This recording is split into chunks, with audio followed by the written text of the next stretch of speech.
morning. It is the 8th of August 2025. Thank you so much for joining us on the show. Mwaka inaisha, siku zinaenda. This is Morning Cafe. My name is Anodida. Karibu sana. It's only the second Friday of August, 139 days to Christmas. It is a feel-good Friday right here. Karibu sana. My name is Fred Indemule. Let's take a look at the local dailies. Daily Nation, governors reject e-citizen system for county funds. Why Lamu remains a terrorist playground. That's the People Daily. The standard e-citizen billions trail.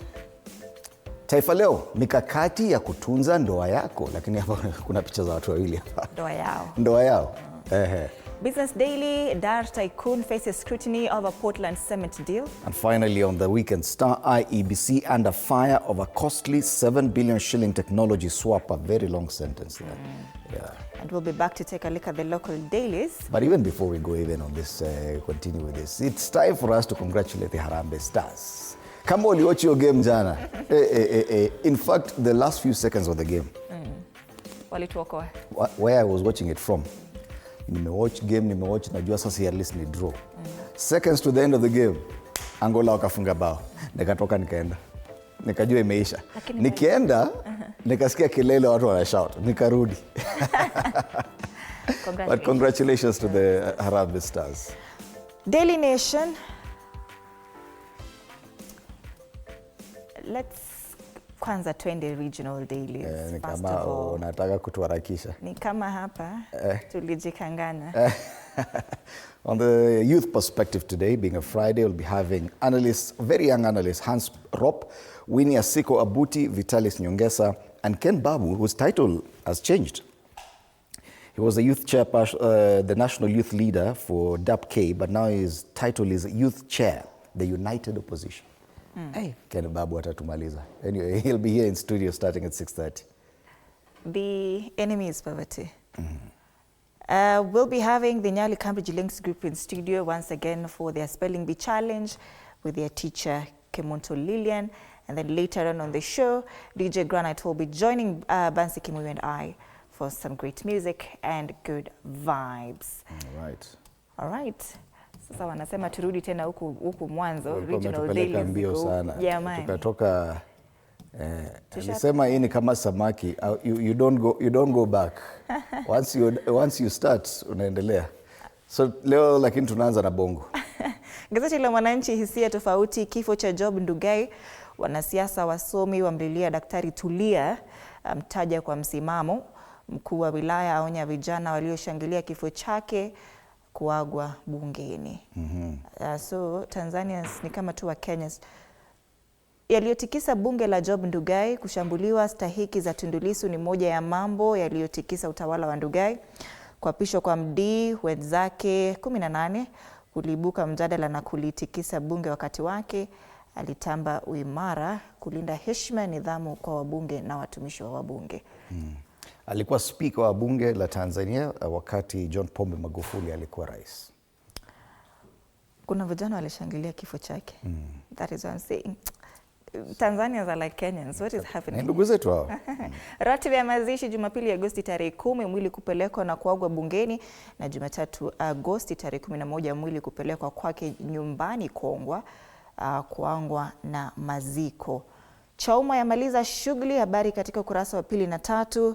Kinara wa kura za maoni CCM azusha tafrani, na Chadema yavuka hatua ya kwanza amri zuio la koti.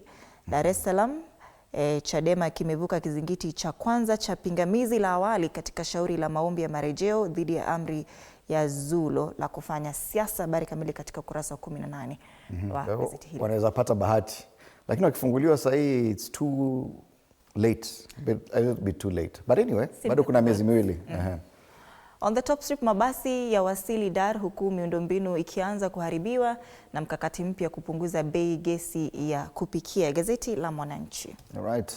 Tukisalia kule bongo, the Citizen, Ndugai still talking about the late, or the former speaker. A legacy of power, reform and political paradox. The former speaker of the National Assembly who died on Wednesday is remembered not only for his long public service, but also his complex and at times contentious role in shaping the country's legislative landscape. Kwa hivyo si Kenya peke yake mnasema speaker wa bunge ni contentious. Hata hapa Kenya kuna wale wanasema huyu anaenda empowerment. All right. So they still talk about the death of the former speaker. More political news. ACT set to shake up presidential races in 2025 general election. The run-up to the general election has taken an interesting turn following ACT was Alendo's official unveiling of its presidential candidates.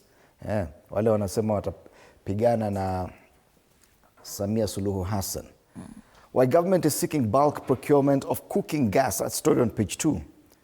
And there's a youth-led study which aims for solutions to key social issues. Pale juu, Tanzania National named AFDB Chief Information Officer, CIO. Right, that's the Citizen. All right, twende kule Uganda. Daily Monitor, tears of joy and sorrow in an NRM petitions verdict.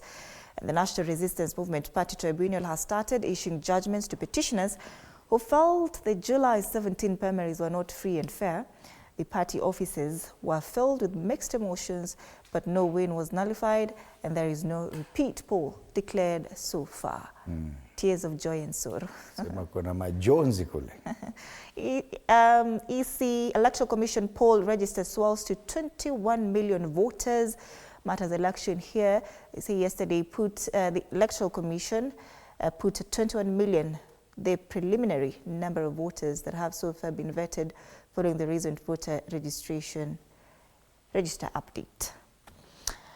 Musinguzi leaves print on Uganda's politics and economy. There's an obituary for James Garuga Musinguzi, who they say had it all: money, influence, and the ability to deploy it efficiently. He remained noble, yet a giant that left a trail in Uganda's politics and economics. The rich aren't paying taxes, according to URA report. Nation prays for Rhoda Kalema, and that's the Daily Monitor. Right, let's cross over to Uganda, and we start off with a new vision this Friday. We were in Uganda, Fred. No, we were in Tanzania. This is the Daily Monitor. Oh, okay. We're still in Uganda. Okay, let's stay in Uganda. Yes. It's a Friday. This is a new vision. Electoral Commission adjusts 2026 polls roadmap. Nomination dates for MPs, LC5 candidates changed. And I've seen on the Daily Monitor they're talking about the voters register here. I don't know why they're not talking about the register. But it still matters. Elections making it to the front page. Hapa chini wanaongea kuhusu how NRM Tribunal ruled in 45 petitions. Some of the winners there on the front page. More election stories. Poverty fight leaders need to do more. That's on under the banner 2026 Uganda Decides Citizens Manifesto. And they've still found space for Yoweri Museveni. Kobusoga anasema government to buy sugar factory for farmers. All right, so that's the new vision in Uganda. All right, and those are the regional dailies. Let's take a look at the weather situation ya leo.